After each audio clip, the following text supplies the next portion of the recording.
So my interviewer was all formal. I thought they were meant to be really chill.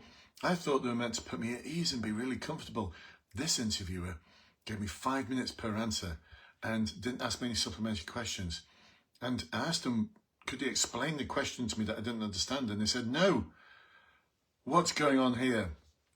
This is one of our now clients I've just spoken to recently who failed their first final interview. They're going to pass their second interview, but they failed it because they were expecting chill, comfortable, almost like a conversation, exactly as so many of you in the group say.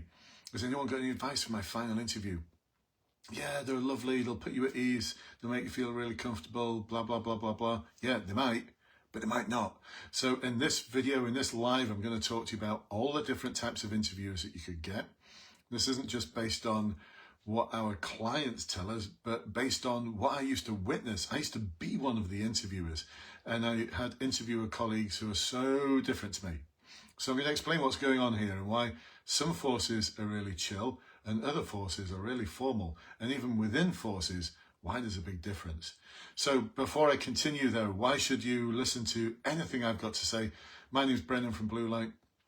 Over the past 31 years, I've been supporting people just like you to succeed in promotion boards, specialist interviews, recruitment process with a huge amount of success. We've got over 800 5-star Trustpilot reviews, got a great team of coaches, and we actually run a program called the Academy where we guarantee the pass. Yes, if you don't pass, we will give you a full refund. I mean, how cool is that? How bold is that? I mean, we can be that bold because our success rate in supporting people for the recruitment process is so high. All right, let's dive into the subject of this live. So, yeah, this client was like, I just didn't get it. I was expecting them to be all nice and chill and comfortable, and I wasn't put at ease at all. They were really formal. They almost seemed grumpy. What's going on there? Well, it's different forces. There are over 50 different police forces in the United Kingdom. And guess what? They all run their final interview in completely different ways. So in some forces, it can become like this very chilled conversation.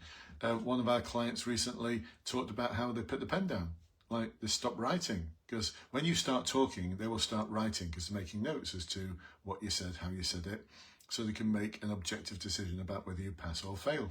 And after about 45 minutes, they just put the pen down and just talked for about another 45 minutes. The interview was an hour and a half long. They knew they'd passed at the end because they just got the vibe, and they did pass. They passed and got a very, very good mark. Very chill, very, very chill. Another one of our clients years ago, I'm not going to say which force it was because I might get into trouble for this, but it was a detective inspector who arranged for the interview to take place in his office. And my client got there. This client was ex-military, was previously a captain in the army. He had risen up the ranks and got promoted from, I think, sergeant major to lieutenant, gone for the sort of fast track sergeant major to officer. Anyway, that's his background. So he's expecting it to be all formal. DI just waved him in. Come on, take a seat. You don't mind if I eat my fish and chips, do you? I'm starving. So he's took it into his fish and chips and starting the interview. And he said, so what's your background then? Tell me about your background. So he told him all about his background and what he'd done. Spent the next hour just talking about his service in the military. And at the end of it, the DI was like, I meant to ask you all these questions. I think you kind of answered them. You've passed. You're in. So that's the one extreme of chill versus another force. I'm not going to say which force it is, but I know there's a force out there that if they've got 6 questions for you, they've got scripted supplementary questions. If you ask them to explain the question again, I don't quite understand the question. Could you explain it in a different way for me? No. I can repeat the question for you, and they'll repeat the question. That's it. You don't get any greater explanation. This is in the interest of fairness, apparently. And the supplementary questions, where I used to just like riff away and ask anything that I thought was relevant when I was an interviewer. No, this force is very prescriptive. They've only got like 2 or 3 supplementary questions. You can only ask those. You can't ask anything else.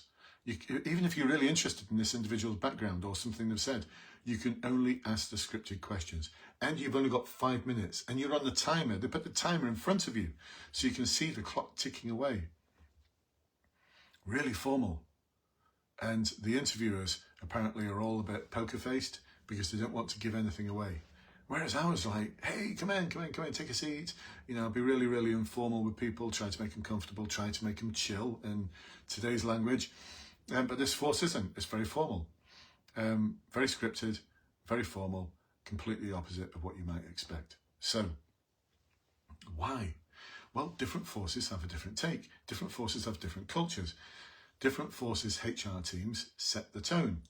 And the tone that's set in one force might be completely different to the tone that's set in another force. Is this making sense? Well, it might not make sense, but it's just the way it is. And look, here's the rub. Even in a force where some of the assessors, some of the interviewers are quite chill, you might also get an assessor who's not. Because, I mean, take a guess. Put something in the comments, like, how long do you think their training is to become an interviewer? Go on, put something in the comments. Let me know. Go on, tap away. Let me know. What, 2 weeks? 1 week? 3 days? 2 days? They'll be lucky if they get 2 hours. That was what my course was, 2 hours long. And that's with a coffee break. So, or they might get something, an NCALT package, an online teach yourself package. But that's it. That's it. Some forces just don't do anything. Well, you're an operational sergeant, an operational inspector. You must be able to ask questions. Come and do the interviews for us.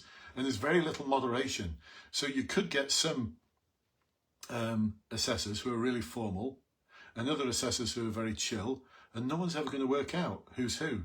Because very few forces have that kind of moderation in place to ensure that the assessors are all assessing at a similar level.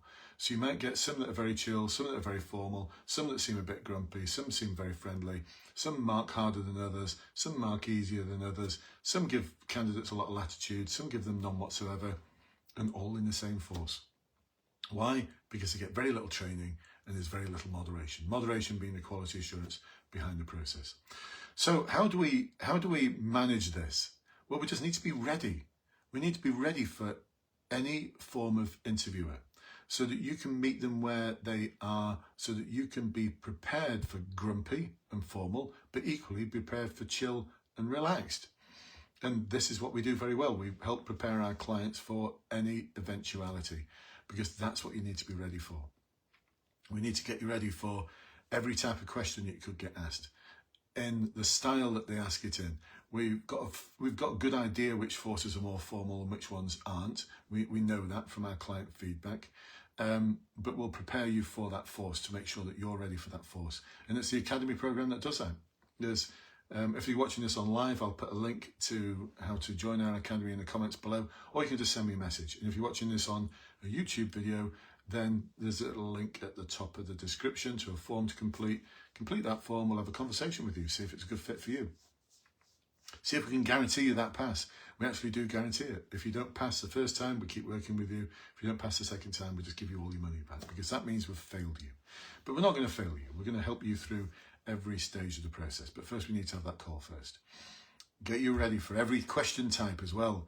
Yes, motivation questions, impact questions, role questions, challenge questions, values questions, scenario questions, forward-facing, rear-facing, briefings, written exercises, group exercises, role plays. They're all part of the interview. I saw some advice in the chat earlier, like, oh, you just need to be ready for questions that start off with, tell me about a time when. Well, that might be for one force, but it's not for all forces. You need to be ready for every eventuality, every type of question, and every type of interviewer. That's the way we guarantee success. And that all comes from practice. We'll show you the way. You've got to do the hard work. Sound good? Awesome. Well, I hope this live has helped you. And if you're watching this on YouTube thinking, what's this Facebook group? Then again, there's a link below. Come and join us. We've just hit 27,000 members of this group. That's absolutely insane. That's amazing. So folks, I'll catch up with you soon. And if you're working at the moment and you're in the police service already, or you're in the police service about to go on your night shift, whatever it might be, please stay safe. Please look after each other. Please check in with each other to make sure that we're helping each other regulate our feelings and the emotional side of being a police officer. If you're looking to be a police officer, doff my cap to you. Best job in the world. And yes, I am biased. I'll see you on the other side. Take care for now.